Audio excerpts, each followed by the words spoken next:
It becomes having that like learner's mindset, right? It's almost, look, I've got my base framework or something, but I'm open to adapting that to something better and or chat GPT. So I credit Paul Barnhurst, my partner, for a lot of my learning. So I was tapped out to a certain extent with Excel. I'm like, look, I do my V lookups, I do blah, blah, blah. And I don't care about anything else. And he just kept peppering into me, dude, you're missing out.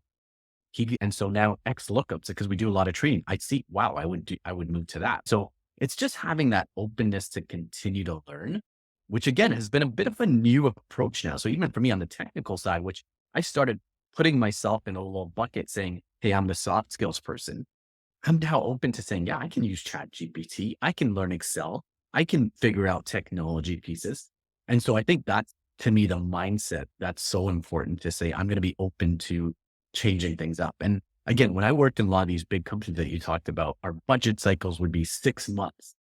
Think about a 6 month Yeah, cycle in that's today's world. It's complete and ridiculous. yeah. And the budget would essentially be garbage because it was a very linear process. If I was to ever go back, I would be like very controversial in this sense. Like, let's go to a sprint budget. Let's figure out a way to make this much faster, because that's the way the business moves. So I think that's where leaders sometimes get trapped in, wait, we've always done it a certain way and it's important for blah, blah, blah, blah. Whereas if you're really open to how can we do it better, the team then adopts that mentality, right? Like the rest of the team moves at the speed of the leader, Yeah, right? You're for open sure. to that learning. If you've got that growth mindset, if you say, look, let's really not take it personally and say, how can we do it better? Even if you created the process, is really Yeah. important. So again, I think it all comes back to mindset, as we talked about, to just be Yep. open and curious and figure out ways to learn, carve out time to learn every single day. Because and one of my ways that I listen to podcasts whenever I do I'm doing a training session on delegation next week.